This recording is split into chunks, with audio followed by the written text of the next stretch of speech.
सकट चौथ व्रत कथा एक बार गणेश जी बाल रूप में चुटकी भर चावल और एक चम्मच दूध लेकर पृथ्वी लोक के भ्रमण पर निकले।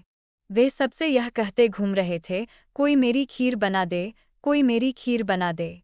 लेकिन सबने उनकी बात पर ध्यान नहीं दिया। तभी एक गरीब बुढ़िया उनकी खीर बनाने के लिए तैयार हो गई। इस पर गणेश जी ने घर का सबसे बड़ा बर्तन चूल्हे पर चढ़ाने को कहा। बुढ़िया ने बाल लीला समझते हुए घर का सबसे बड़ा भगोना उस पर चढ़ा दिया। गणेश जी के दिए चावल और दूध भगोने में डालते ही भगोना भर गया। इस बीच गणेश जी वहां से चले गए और बोले, अम्मा जब खीर बन जाए तो बुला लेना। पीछे से बुढ़िया के बेटे की बहू ने एक कटोरी खीर चुराकर खा ली और एक कटोरी खीर छिपाकर अपने पास रख ली। अब जब खीर तैयार हो गई तो बुढ़िया माई ने आवाज लगाई, आजा रे गणेशा, खीर खा ले।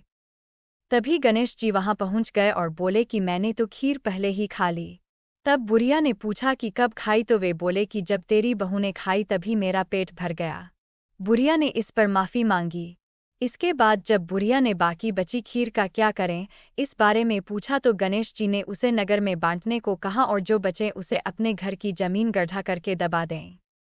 अगले दिन जब बुढ़िया उठी तो उसे अपनी झोपड़ी महल में बदली हुई और खीर के बर्तन सोने जवाहरातों से भरे मिले। गणेश जी की कृपा से बुढ़िया का घर धन दौलत से भर गया। हे गणेश जी, भगवान जैसे बुढ़िया को सुखी किया वैसे सबको खुश रखें। सकट चौथ व्रत कथा 2। किसी नगर में एक कुम्हार रहता था। एक बार जब उसने बर्तन बनाकर आवा लगाया तो आवा नहीं पका।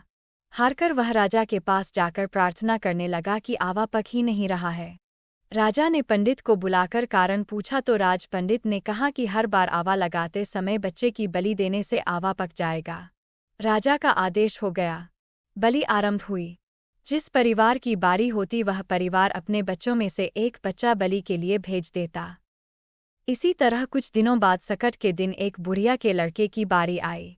बुढ़िया के लिए वही जीवन का सहारा था, लेकिन राजाज्ञा के आगे किसी की नहीं चलती। दुखी बुढ़िया सोच रही थी कि मेरा तो एक ही बेटा है, वह भी सकट के दिन मुझसे जुदा हो जाएगा। बुढ़िया ने लड़के को सकट की सुपारी और दूब का बीरा देकर कहा, भगवान का नाम लेकर आवा में बैठ जाना, सकट माता रक्षा करेंगी। बालक को आवा में बैठा दिया गया और बुढ़िया सकट माता के सामने बैठकर पूजा करने लगी। पहले तो आवा पकने में कई दिन लग जाते थे, पर इस बार सकट माता की कृपा से एक ही रात में आवा पक गया था। सवेरे कुम्हार ने देखा तो हैरान रह गया। आवा पक गया था। बुढ़िया का बेटा भी सुरक्षित था और अन्य बालक भी जीवित हो गए थे। नगरवासियों ने सकट की महिमा स्वीकार की तथा लड़के को भी धन्य माना। तब से आज तक सकट की विधि विधान से पूजा की जाती है।